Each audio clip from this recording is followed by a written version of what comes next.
After working with multi-million dollar tax relief companies, education technology firms, even mental health technology firms, there's a few core lessons that I need to tell you about pricing. Because pricing for corporate buyers is much different than pricing for a potential founder-led business that's doing less than $1 million in revenue. In this video, I'm going to break down the core pricing infrastructure that you need to be aware of if you're a consultant, but also if you're in the market for a retention copywriter, email marketing manager, data analysis, so that you understand how to get the best leverage for your business at the right dollar price. Corporate pricing and smaller business pricing are not necessarily different because of ego. That's really not what it's about.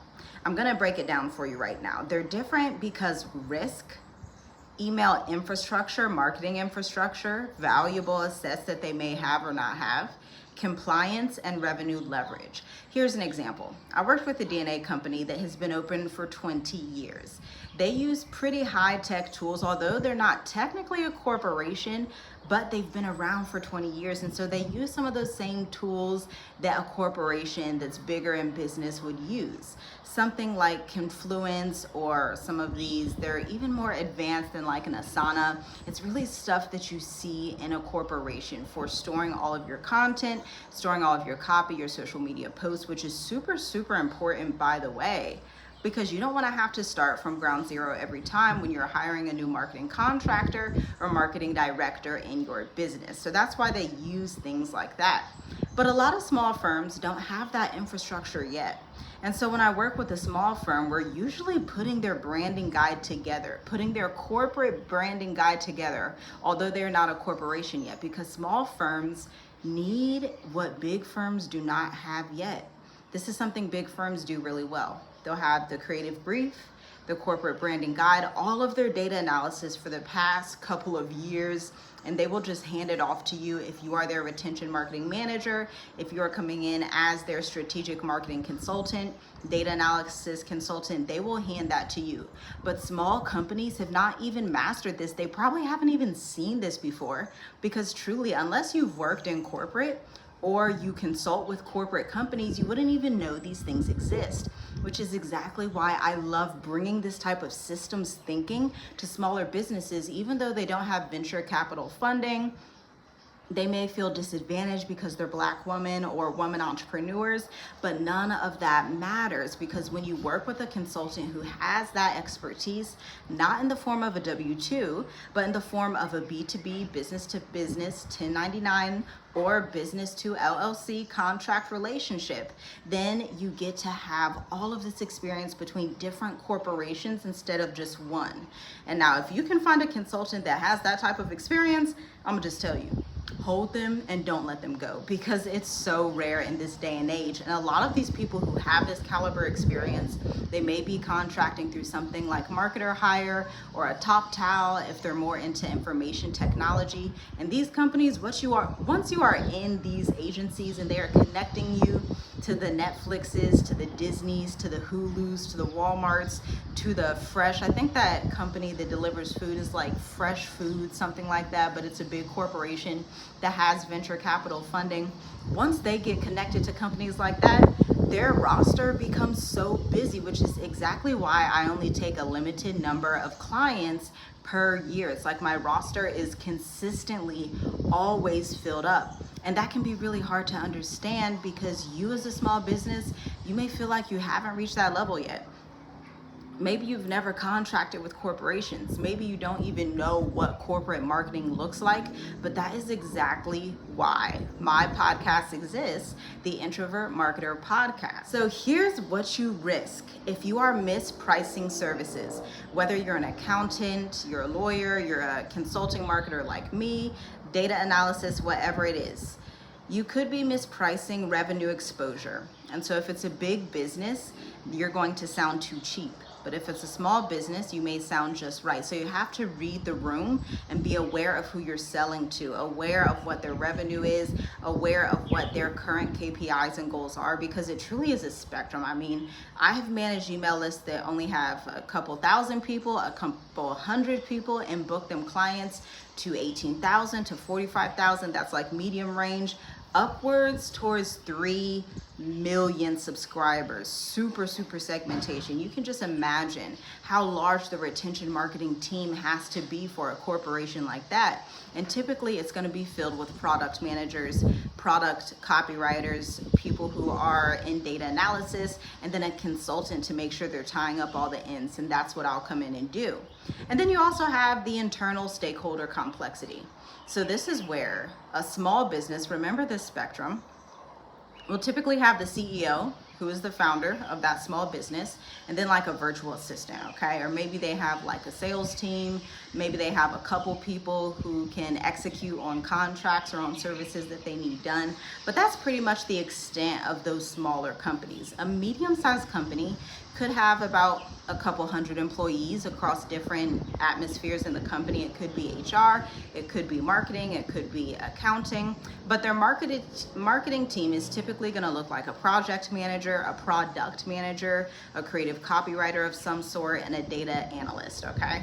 And then the super large ones, this is where they'll have their in-house team of product marketing, where they're focusing on bringing the product to market. This is why I'm so big when I'm working with my clients in VIP days and in our retainers, that you are ensuring that you have product marketing awareness, because companies really spend more on the product management and the marketing of said product than like visibility marketing and virality marketing. That's a huge differentiator between these large companies and small companies.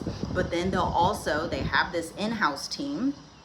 In-house meaning these are the full-time employees that are on W-2. Then they'll also come out and work with somebody like me, who's a marketing consultant for tech firms, healthcare firms, whatever, real estate firms.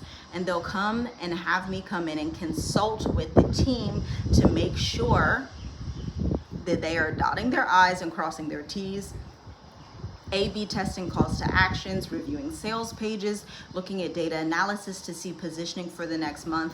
And so the scope just really expands when you work with companies like that. And I know that's some context that you are super thankful for, especially if you have been looking at www.tiffygwrites.ai or www.tiffygwrites.co and you're like, wow, how does all of this function?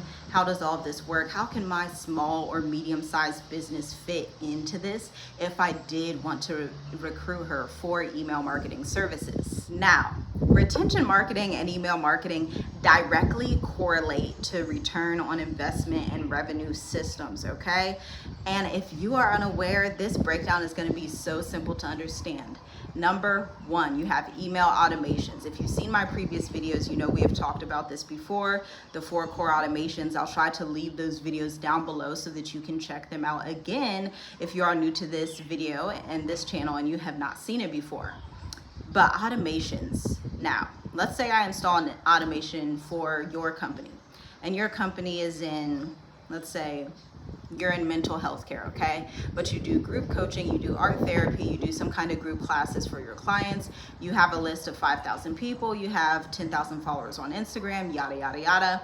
And so I come in and install a welcome sequence that's 10 to 15 emails, a sales sequence that's 20 emails, and then an abandoned application flow as well that's 5 emails. Those automations, for the duration of you not pivoting your business, this is why it works best with people who have a signature service. If your business is stable and you do not pivot every single month, that sequence is going to be intact for years. It's going to generate you 50K, 100K, 250K, 500K, $1 million eventually, especially if your positioning is strong.